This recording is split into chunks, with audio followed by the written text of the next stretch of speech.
The time is dawn. The place, somewhere in the vast Atlantic wastes. The waters part as a squat grey shape appears. Its bulk a swelling silhouette in the growing light of breaking day. This is a nuclear-powered and armed submarine, a product of man's seeming infinite capacity to create instruments of destruction. This submarine has no other purpose than to destroy. It is the perfect weapon, silently and secretly cruising the dark depths of the ocean, capable of a lightning and terrifying response to any act of aggression should the unthinkable, a nuclear strike, occur. The submarine submerges to continue its lone, near-endless vigil. Stealthy, menacing, the ultimate killer. For centuries, in man's relentless quest to understand and conquer his environment, there was no more tantalizing goal than the mastery of the subsea world. But the path would be long, strewn with the fanciful, the fantastic, the futile, and the fatal, as early pioneers sought the secret of motion in the deep. Myriad propulsion systems were applied in a plethora of capricious craft: hand power, treadmills, clockwork, compressed air, and the most dangerous of all, steam. But only with the advancing technology of the Industrial Revolution would the vague submersible become the true submarine, and the elusive dream become reality. If the story of the evolving submarine was one of trial and error, adaptation and plagiarism in countries spread across the globe, the term father of the submarine must still go to one man, the tenacious Irish-American John Holland. In 1900, a skeptical United States Navy finally took delivery of a small subsea craft known simply as the Holland. Unbeknown to them, their purchase, the result of 25 years of meticulous research, disappointment and rejection, was the first unqualified success in submarine history. The modern submarine was born. Its secret? The successful harnessing of a twin propulsion system which within a decade would be, with few exceptions, the standard power source of every submarine in the world. On the surface, the Holland and its successors were powered by the revolutionary internal combustion engine, fueled by petrol, paraffin, kerosene, and later diesel. Submerged, the problem of drive without an oxygen-fed power unit was solved by the rechargeable, battery-powered electric motor. With a suitable power source found, advance followed on advance. From its earliest inception, despite protest to the contrary, there was never doubt as to the role of the submarine. It was to be a weapon of war. This had been reinforced by the invention in the 1870s of the first locomotive torpedo, self-propelled by compressed air. With its complex steerage mechanisms, this remarkable weapon, brainchild of English engineer Robert Whitehead, would be the prototype of every torpedo to follow. The submarine had been given its teeth. Yet in the years that followed, the importance of the submarine as a facet of naval warfare gained scant recognition in world naval circles, still imbued with the glories of grand fleets. By some, the submarine as a weapon was regarded as repugnant, unfair, underhand, and by one British admiral as damned un-English.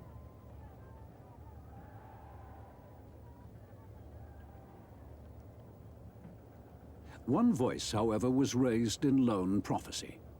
Admiral Sir John Jackie Fisher, the architect of the modern Royal Navy in the dreadnought age, caustically observed, "It is truly astounding to me how the very best amongst us absolutely fail to realize the vast impending revolution in naval warfare that the submarine will accomplish.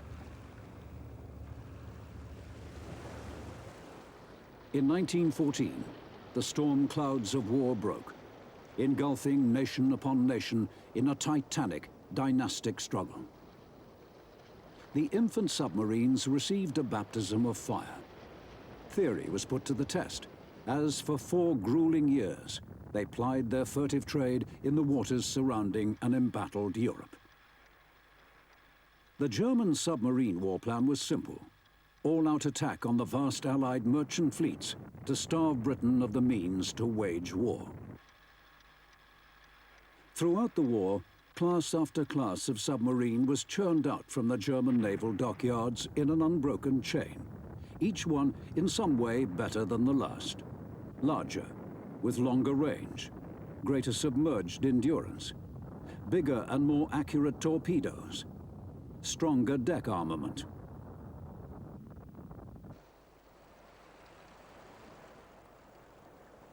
The Germans had another vital asset: a great tradition in optics. All submarines had some kind of periscope, but the German submarine's optical equipment was superlative, the eyes without which submerged attack was pointless. One of the new submarines, the U-151, the Great Deutschland of 1916, would twice run the blockade to the then neutral United States, and in so doing mark another advance in the evolution of Germany's classic lone sea raider. The world was being introduced to a formidable new weapon in sea warfare, called simply the U-boat. With no great German mercantile fleet to tackle, the Allied strategy was essentially different, based on integrated support of ground forces and the harassing of the German high seas fleet.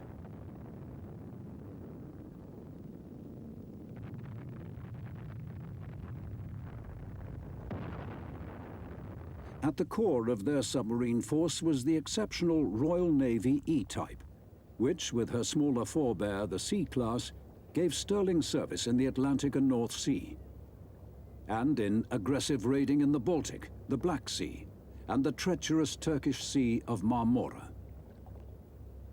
Without the submarine assault on the Turkish supply lines on sea and shore, the tragedy that was Gallipoli would have been an even greater slaughter.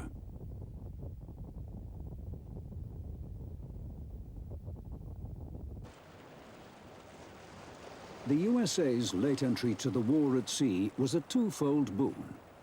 Her submarines reinforced the hard-pressed Allied squadrons, while her vast wealth ensured that Allied naval strength would finally break the U-boat menace, their armed convoys ending the easy plundering of the crowded sea lanes. The tools of anti-submarine warfare were still crude: primitive sonar or ASDIC, the hydrophone, and the early depth charge. But an indelible format had been set for the future: armed convoy versus submarine.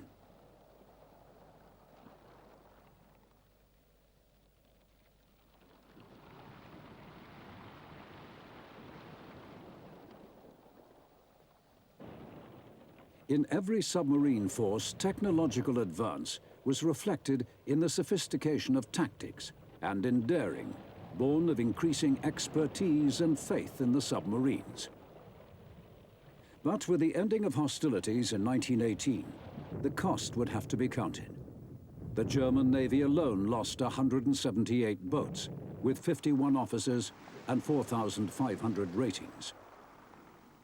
Yet the toll on the submarine forces, when weighed against the appalling carnage of the bitter, wasteful land war, put beyond doubt the immense strategic value of the submarine. Ton for ton, the most destructive weapon of the war.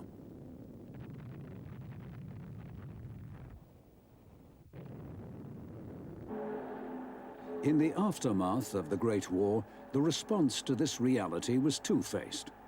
In public, the diplomats would profess abhorrence of the devil's device. In private, every naval power would busily engage in augmenting their submarine strength. Except, for the moment, Germany. Her great fleet scuttled, her deadly U-boats surrendered or scrapped.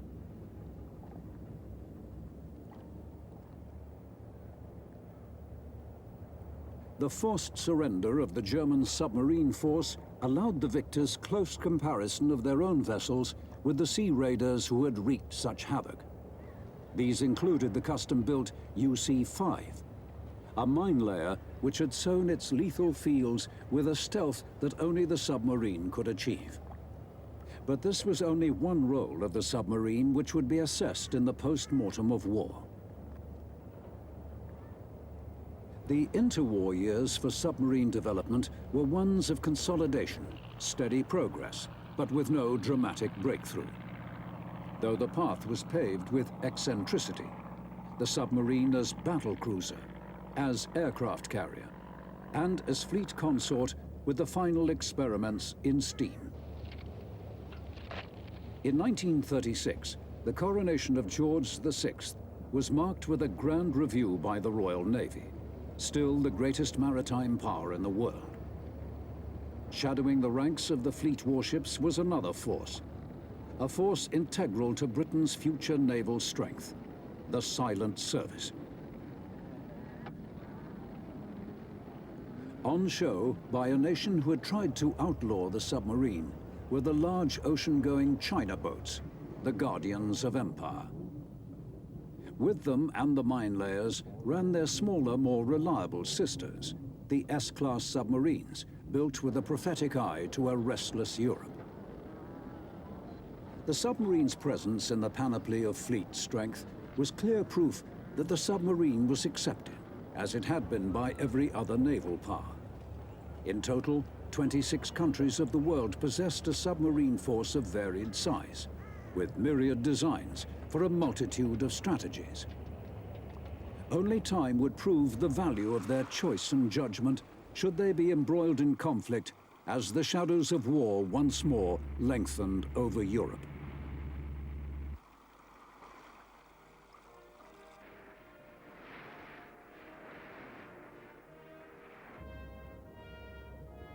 Germany had rearmed. This time, it was not the imperial eagle which flew above the fatherland, but the Nazi swastika, as Adolf Hitler led the German people steadily towards his war of vengeance and conquest.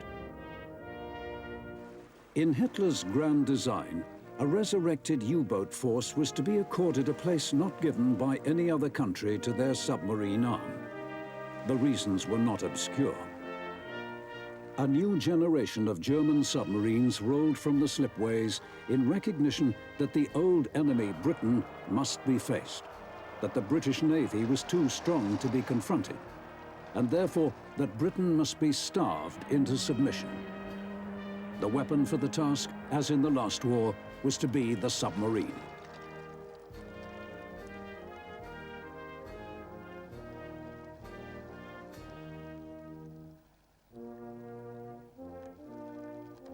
As commander of the force, Hitler made the inspired choice of Captain Karl Dönitz. An undistinguished veteran of the last submarine war, Dönitz was nonetheless a brilliant organizer who would change the whole face of submarine warfare. In September 1939, the waiting ended, and the U-boats already at sea struck the first blows in a sea war that would last for 5 bitter years.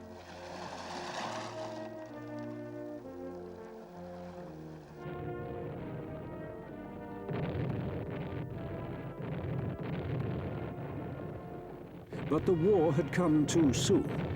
The young force was in no way ready for its crucial task. A resigned naval chief, Grand Admiral Erich Raeder, could only say to his commanders, "Gentlemen, we have no choice. Total engagement. Die with dignity." Yet, allowed to choose the time and place of conflict, the submarines launched a remarkable offensive with only 57 of the 300 boats Dönitz had begged for. But quality made up for quantity. The creative drive of the German designers and the pride and resentment of the ex-submariners who had almost won a war had ensured that the U-boat production line had never ceased, that the link with the tiny kerosene-driven U-1 of 30 years before remained unsevered.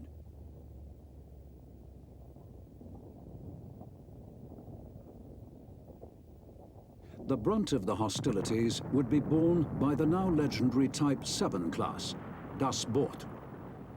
A legend not forged by her modest technical pretensions, but by the actions of her crews.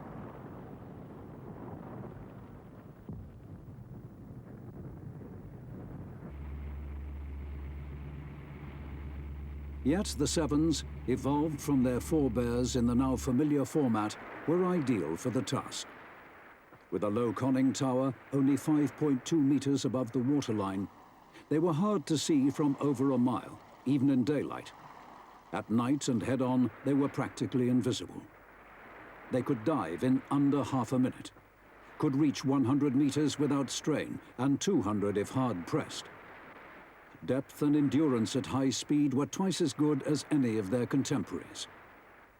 But still under the 8-knot barrier, which after 20 years of submarine development remained unbroken by any combat submarine.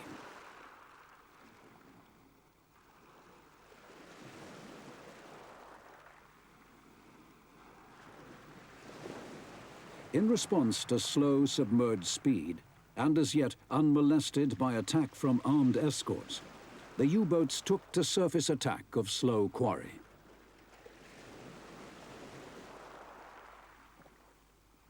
While the erratic behavior of the Torpedo had been studied, and this remained the submarine's main armament, the deck gun was now a feature of every submarine. This recognized that the submarine was still a submersible, an underwater torpedo boat with limited submerged endurance before coming up for air and to charge the electrics. This would be their Achilles heel. Surface defense was essential.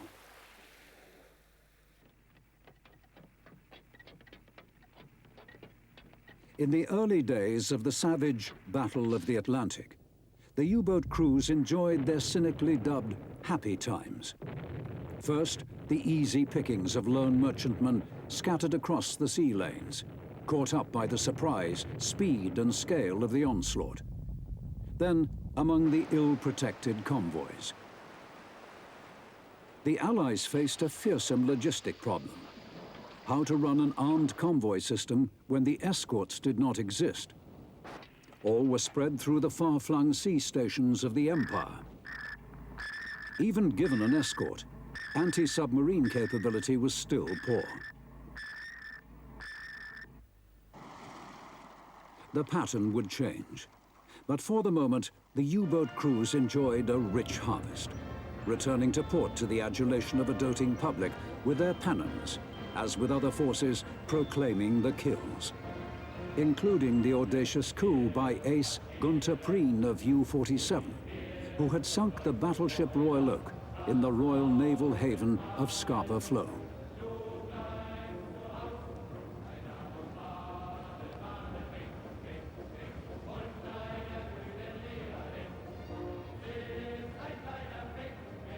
The onset of the war for British submariners was neither glamorous nor dramatic.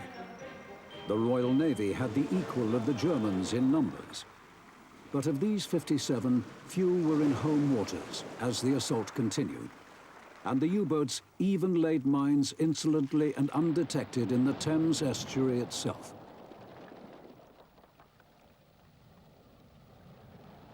It would take time to recall the skilled submarine veterans from the eastern stations. Meanwhile, to swell the home force, the old H and L classes were exhumed from sedate training duties and put on a war footing.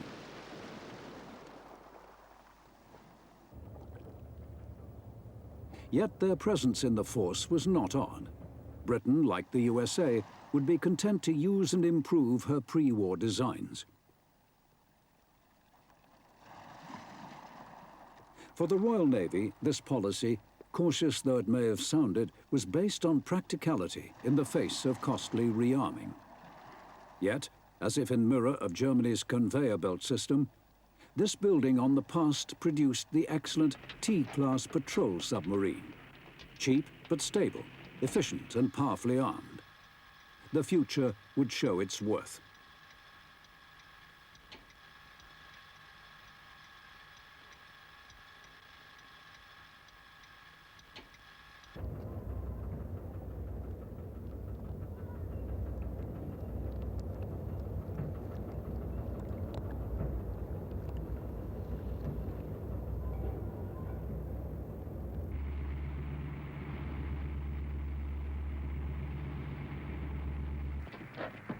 From the outset, British and German tactics were diametrically opposed. While the U-boats pursued, the Royal Navy stood on station. In thin grey lines of blockade, they waited for their prey of fast lone warships. Ships which had the power to strike back, and did. It became confused as to who was hunter and who was hunted.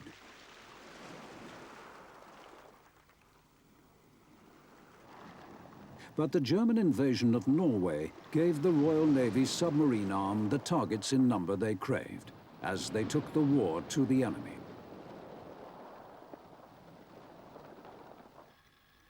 Between the 9th of April and May Day 1940, the S&T submarines, now under the overall command of ex-submarine ace Max Horten, destroyed 22 ships, including a cruiser, and crippled the German pocket battleship Lützow.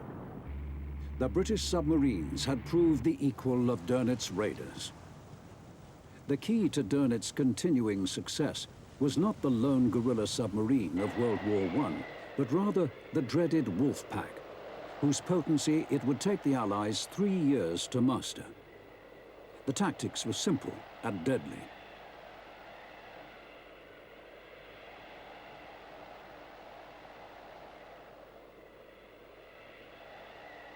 The key to the whole process was operations control in occupied France, where the U-boat command staff orchestrated the Wolf Pack attacks, as if they too shared the crowded sea-swept bridges of the boats as they coursed through the Atlantic gales.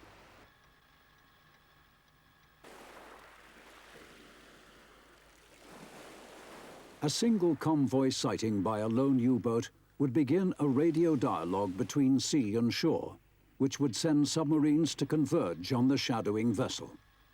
Then, when darkness fell, the pack would surface and strike at the unsuspecting quarry, deploying as the situation demanded, even brazenly within the convoy itself, where the escorts dare not bring their guns to bear. With the U-boats presenting such a low profile against the dark of the sky, the hapless, huddled convoy knew of an attack only when the first torpedo struck. The effects were devastating.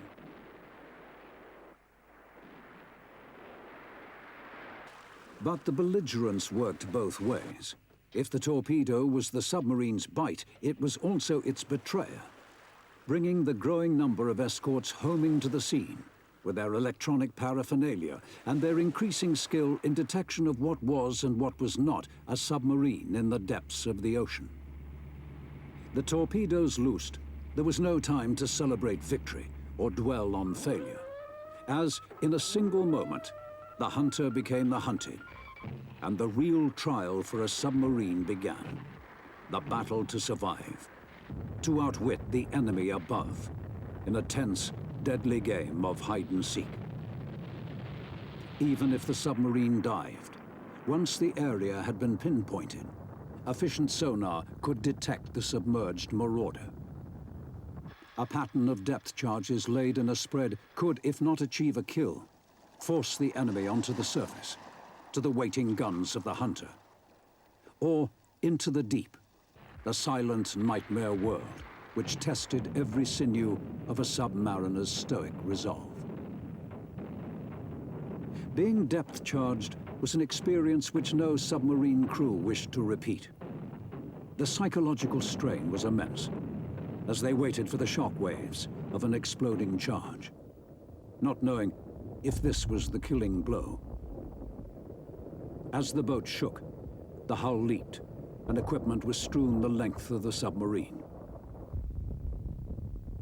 But submariners learnt that they could survive an attack, that the depth charge was lethal only within 30 feet, that by going deep, they could avoid the dangers of an explosion under the hull, that the destroyer carried a limited number of charges, and the attack must peter out.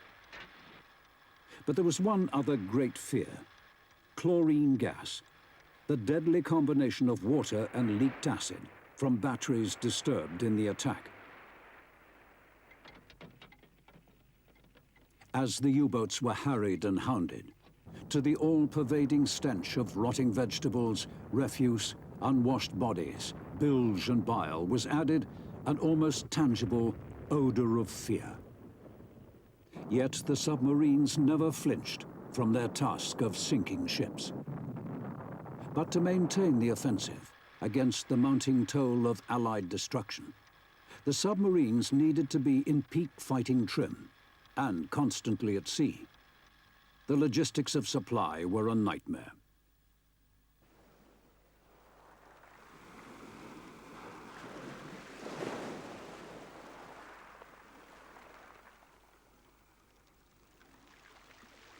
As the U-boat sweeps grew wider and the journey to safe haven on the shores of occupied France grew longer, the submarines depended more and more on the milch cows, converted 9 U-boats which could refuel, rearm, and even repair a submarine at sea.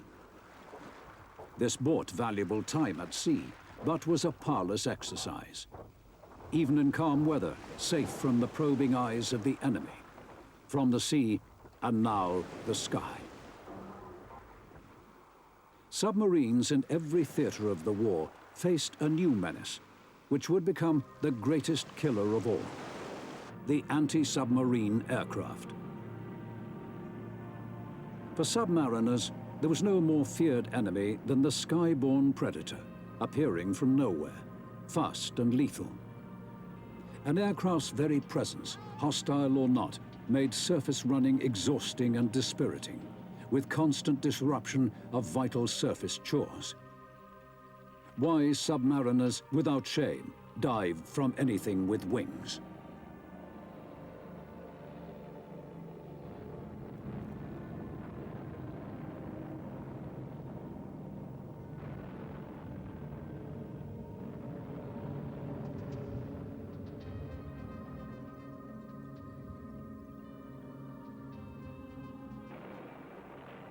In December 1941, the ruthless assault on the United States naval fleet in Pearl Harbor presaged the opening of the other great arena of submarine warfare in World War II, the Pacific Ocean. The hard-pressed German U-boat force gained an ally, Japan, and some respite, as US naval focus swung from the Atlantic. The reception by the Germans of the I-130, a typical large, ocean-going Japanese submarine of World War II, marked a flourishing entente cordiale between the submarine forces of Japan and the Third Reich. At the end of their historic journey, the visitors were accorded a full state welcome, a masterpiece of propaganda. But amidst the feasting and festivities, the diplomats were at work. Dönitz promised his new ally U-boats to swell the Indian Ocean force.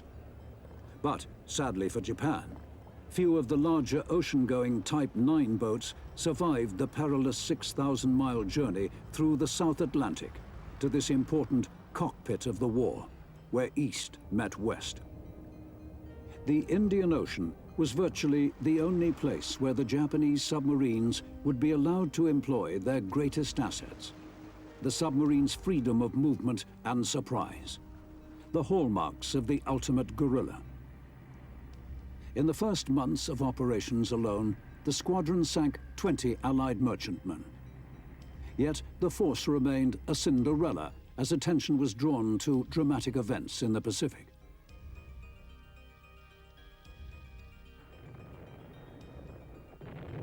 Throughout the early war, the efficient Japanese industrial machine poured out class after class of large attack submarines, the tools to police the ever-expanding Japanese maritime empire. But the inflexibility of Admiral Yamamoto and his naval high command cruelly dissipated the courageous efforts of skilled and dedicated submarine crews, imposing rigid adherence to orders and a stultifying strategy which tethered the submarines to the surface fleet. Too late, the Great Sea Battle of Midway, from the 12th to the 15th of November 1942, showed the folly of this unbending stance, as the submarines were left wallowing in the wake of the charging warships. From this moment on, the Japanese submarine force slipped slowly towards ultimate defeat. In stark contrast, America, the sleeping giant, was fully aroused as her Navy Department finally grasped the true nature of the Pacific War. The Atlantic situation was reversed. Japan was the island nation dependent on the sea for supply. America was the aggressor, exploiting every resource to starve the enemy into submission. The whole Pacific was a war zone, and every craft upon it a potential target. By late 1942, the United States had a massive submarine building program underway, with obsolete First World War and interwar boats giving way to fast new submarines built to stand long tests of endurance in the vast Pacific. The 73 submarines of the Gato class, with their partners, the Baleo and the Tench class, were the new killer fish which would bear the brunt of hostilities in the sea war. America's long-range attack submarines, the famous pig boats of World War II.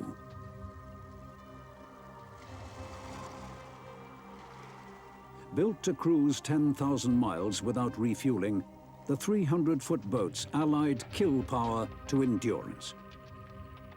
10 torpedo tubes, 3, 4, or 5-inch guns, and machine guns gave the sting, while the all-electric drive of 4 diesel generators allowed 20 knots surfaced and cut down the loss of running time due to an engine failure.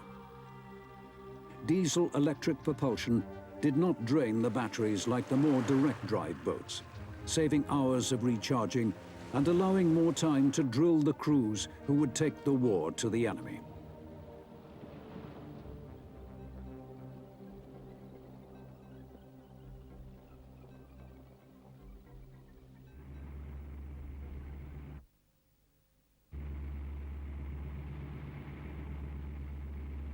Submariners were a breed apart, and had to be.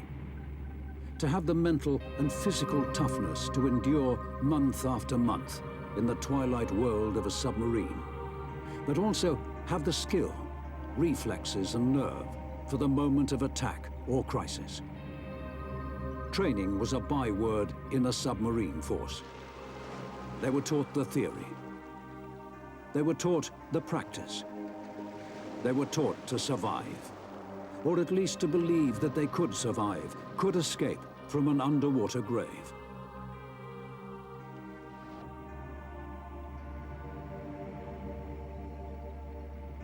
Only 50% of the all-volunteer US force survived a grueling weeding out as training grew more intense, with drill after drill, exercise upon exercise, and dive, dive, dive, to shed the precious seconds that could mean the difference between life and death.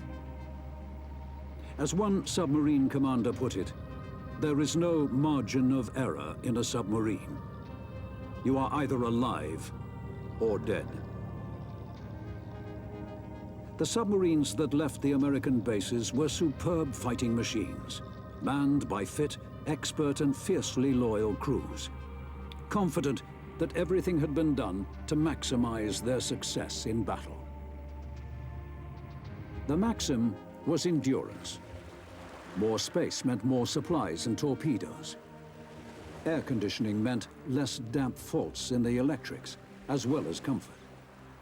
Water purification and daily vitamins meant a healthier, more effective crew on the long hauls at sea.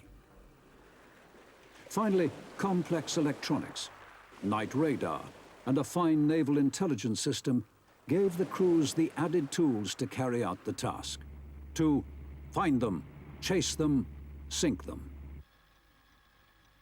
But the submarine was only as good as its weapons.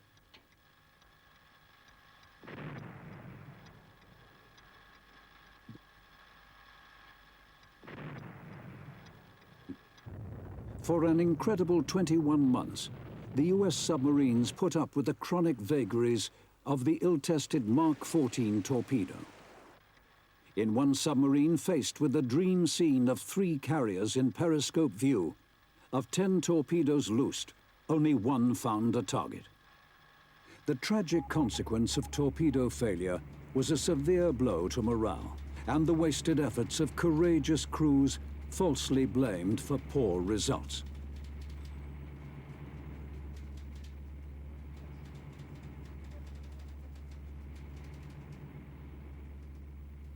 But within these limitations, and by adopting the salvo technique to raise the chances of a hit, the US submarine force pursued their task with vigor, developing and refining all the tactics hard learnt by the forces in the European Sea War.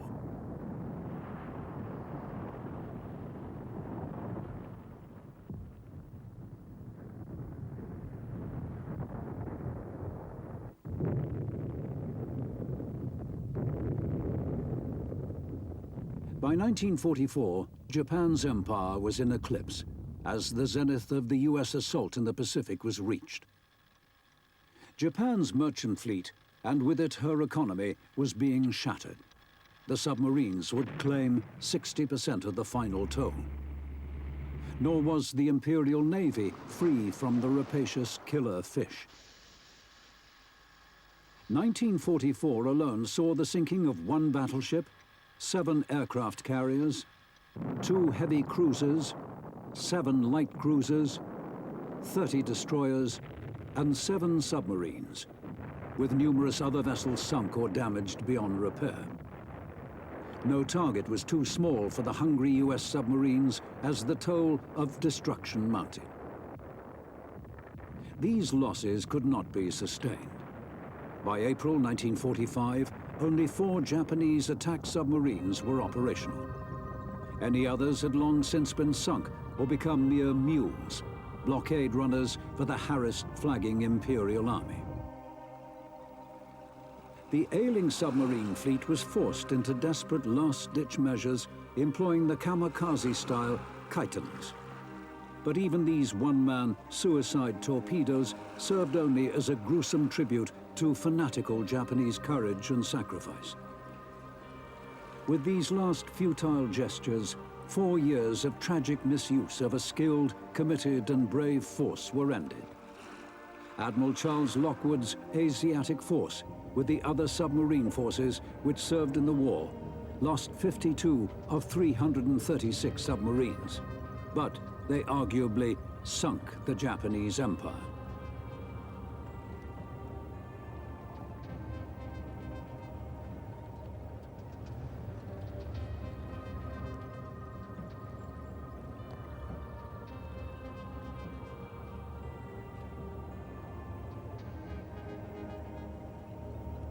While the battle in the Pacific was played out, across the world another sea contest, equally crucial, had run its course. A battle of attrition to decide the outcome of the North African campaign, a race of supply which the Allies had won. In the calm, clear waters of the Mediterranean Sea, Mussolini's maritime pretensions were dashed, his large modern navy, without commitment or good leadership, humbled. Only the Italian submarine force would endow the lackluster conduct of El Duce's grand fleet with some dignity. But in the Mediterranean, they too would meet their demise. Vivid exploits from the Atlantic to Japan, and early success in their homeland sea turned sour, as one by one the large ocean-going submarines were reduced to meager transports in the turning tide of war.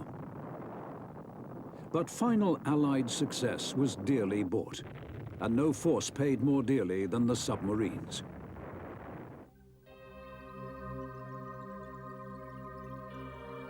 In December 1940, a vanguard of the Royal Navy's U-class training submarines of 1938, armed only as an afterthought, entered the inland sea and proved the most potent sea raiders of the conflict.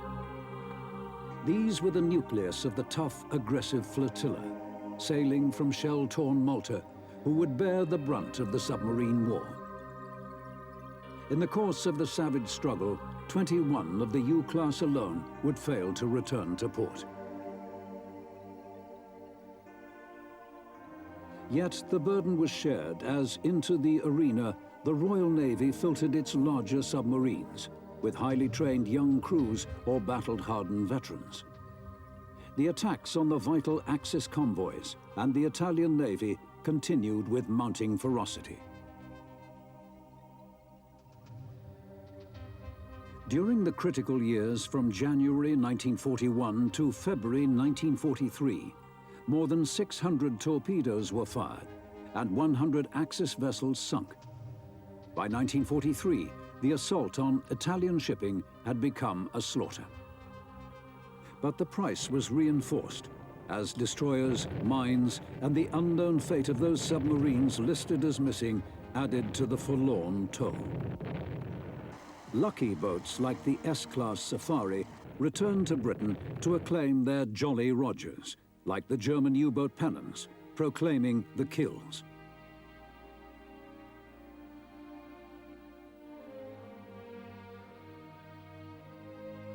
Some boats, like the Tally-Ho, would go on to triumph in the Pacific. But other submarines would never leave the Med. The T-class Thunderbolt was one. Having sunk during sea trials in June 1939 and been recovered, one of her commanders said of the Thunderbolt, "A submarine can only sink once." He was wrong. The distinguished career of this one submarine was an expression of the skill and resilience of the Allied force. Her fate, a symbol of the depredations of the vicious submarine war.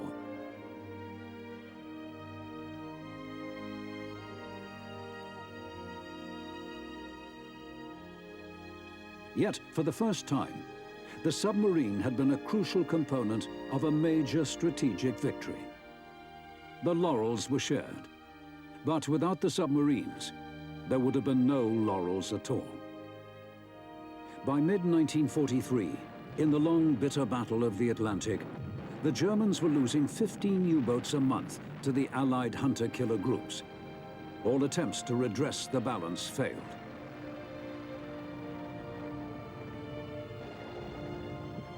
Even with the Schnorkel breathing device, AK, anti-sonar and radar decoys and coatings, and high-tech sensors of their own, the U-boats remained vulnerable. No longer was even darkness a friend, as the tables of the early war were turned and the Allies waited for the raiders to surface in the night. Dönitz told Hitler, "The enemy has new detecting gear which makes submarine warfare impossible for the first time." Hitler, Dönitz and munitions minister Albert Speer all realized the war was being lost, that what Germany desperately needed as top priority was a new breed of submarine. These came tantalizingly near, new submarines capable of outpacing the hunter-killers. Such submarines existed, but would never reach the fleet. The fast, streamlined 21 and 23 U-boats.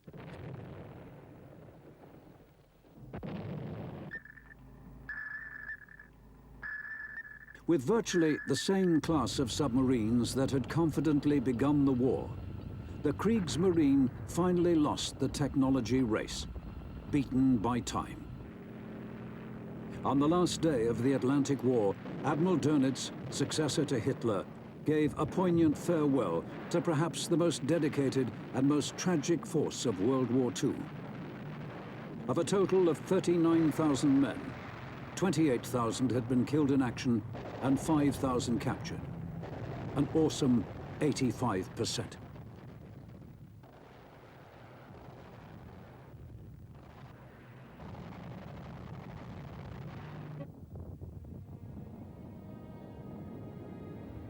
But despite losses in every force, World War II gave the submarines an unchallengeable place in naval strategy. As an elite ranked with seaborne air forces as the most potent weapon in the armory of any sea power. As the survivors came home from the war, the victors and the vanquished, what was perhaps unrecognized, unsung or unknown was the sheer versatility and magnitude of the submarine's contribution. The mine-laying, the covert visits to hostile shores, sea rescue, shore raiding, reconnaissance and supply, and countless special missions, some with vessels built for one task alone. Of these last, the midget submarines, the human torpedoes, and the chariots were the most unlauded, eccentric, inventive, secretive, and dangerous. When blessed with success, like the Italian two-man pig-boat raids on the Royal Navy's bases in Alexandria and Gibraltar, the results were stunning in proportion to the size of the assailant.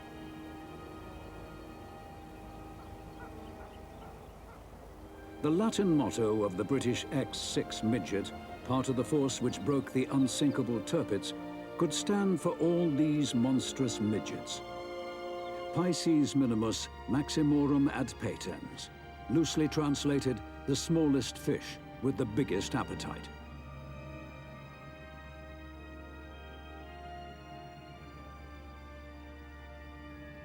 All these were part of the extraordinary underwater war of World War II. Yet, within a matter of years, the submarines of every nation, of every shape, size, and sophistication, would be rendered obsolete. By the 1950s, the advent of nuclear fission had at last furnished the submarine with the power source which had been sought for over a century. The now true submarine, with almost limitless range submerged, became the quintessence of stealth. Free to cruise the deep undetected, the new nuclear submarines took their undisputed place in the covert military fencing, which for 4 decades would be the indelible stamp of the tension that was the Cold War. With all the latent problems of undersea mobility solved, the irresistible march of technology, harnessed for political and military ends, ensured the refinement of the nuclear enfant terrible into the absolute instrument of destruction it has become.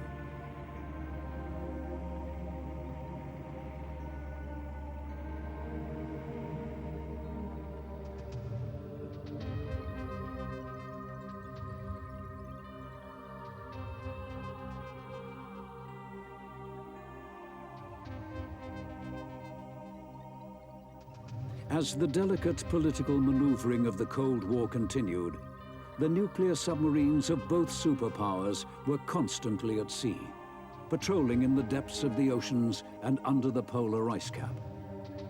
Their very presence posed a serious problem in each armed camp: how to combat the threat, how to detect the undetectable.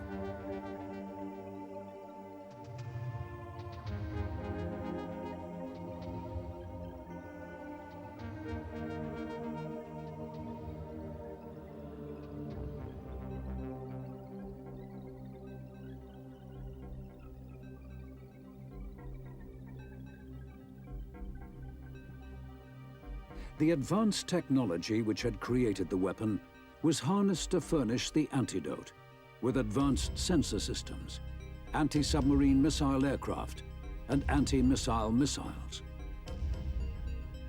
In the war games of the post-war decades, the Soviet Union and the US, with her NATO partners, tested the submarines with their powerful ballistic and cruise weapon systems against their own submarine killers.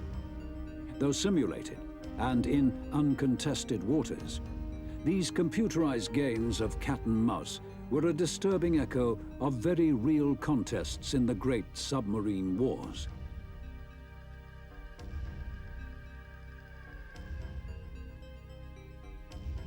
A newcomer to the world of anti-submarine warfare, the helicopter was one answer to the invisible menace created by the submarine's almost limitless submerged endurance.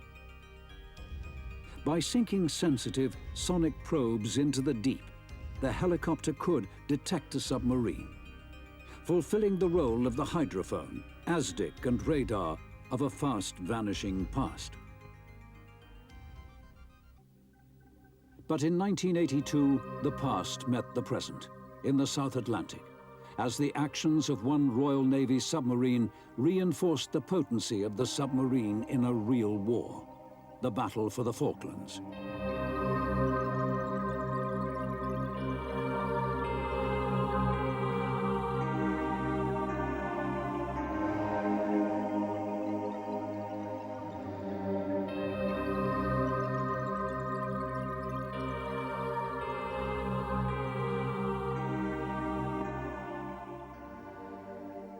Given permission to attack, Her Majesty's nuclear-powered submarine Conqueror fired a pattern of elderly Mark 8 torpedoes at the old Argentinian cruiser General Belgrano.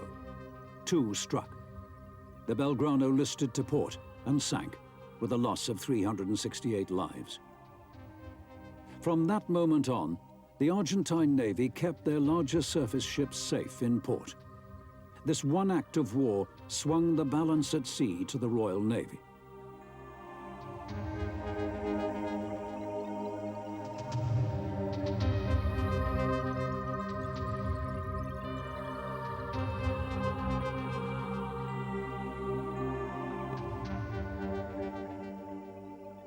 But what was ominous was not the act itself, but that Conqueror almost certainly carried far more powerful armament. Yet even with this, her weapon system was not within a breath of the awesome armament of any one of the world's ballistic submarines prowling the seas that same day. At the present time, submarines exist, capable of destroying not cruisers, but continents. The Cold War is over, but this threat remains. Will it ever become a reality?